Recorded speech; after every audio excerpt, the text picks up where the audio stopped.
There is a growing debate over whether children should be banned from social media. Over the weekend, members of the Liberal Party voted in favor of setting 16 as a minimum age to have a social media account. But some experts say it's not that simple. For more on this, let's bring in Sharon Polsky, president of the Privacy and Access Council of Canada. Sharon, thanks so much for joining us today. My pleasure. All right, so many countries, including Canada, are looking to see how things go in Australia, since it became the first country to block social media access for kids under the age of 16. So, what have we learned so far from that country's social media ban? Australia is the canary in the coal mine. They just put out their report of the results for the first 3 months, and it's not exactly what the legislators there were hoping for. Kids, I mean, we were all teenagers at one point. They have figured out workarounds. A lot of parents really object to the state being so overbearing and reaching into their own lives, and they want to have a say. They want to have the say as to what their kids look at online, not the state, because what makes some bureaucrat or legislators' view more valid than the parents? So parents object. A lot of parents in Australia admit to organizing so that their own kids can see the apps and use them as they have in the past, because that is their social life. Very often, it's how they communicate about silly things like homework, never mind just who they're going to meet at the mall the next day. It's important for the mental health of kids for them to be able to not only have a social life, but learn how to use the technology, because otherwise, if they are banned, they do go to places that you're not able to control. You don't know where they are, and they're dark places that are not good. They're very dangerous in many respects. It also means that one day when a child meets this magic number, the arbitrary age that somebody has set, all of a sudden they are going to be allowed to use this internet that they won't know what to do.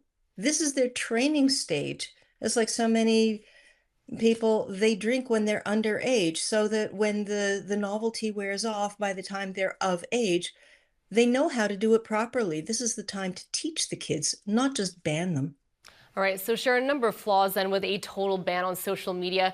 What privacy risks do age verification systems and social media restrictions create in terms of data breaches, or hacking?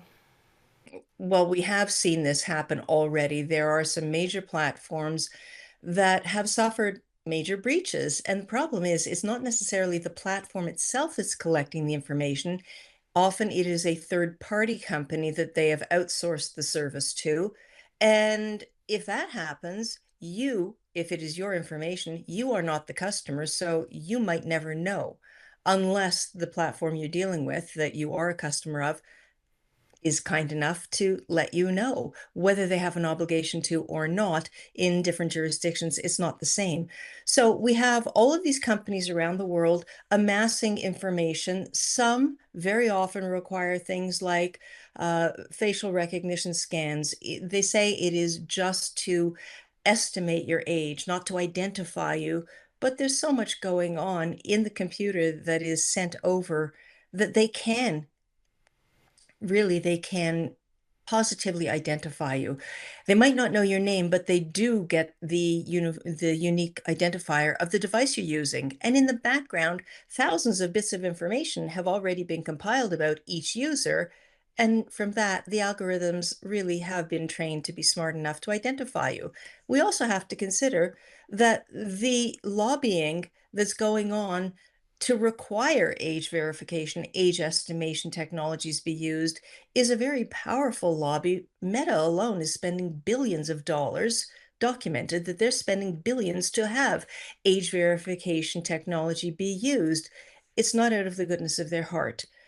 They want more information because that is what their business model is based on. And think of it, if my child is banned, but a parent is allowed to override the ban or open up certain features for the child, that means the parent has to have an account on that platform as well. So that increases the company's revenue and its value.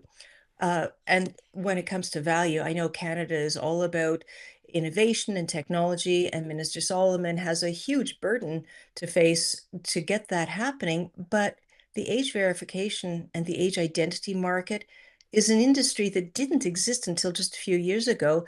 It's already estimated to be worth somewhere north of $900 million and is projected to go higher than 3 billion within a couple of years. Other estimates say it's already worth 15 billion a couple of years ago in Canada. That's huge money. And of course, that's innovation, it's technology, it's jobs, it's taxes. The government wants this to happen, whether it's really to protect children or not. A lot of people are debating that. So, Sharon, how do we balance then protecting kids while preparing them to also use technology responsibly? Well, I think it has to start at the very earliest ages. I mean, we already have documented cases of children as young as 6 years old falling over hardcore pornography on the internet. I'm not kidding you.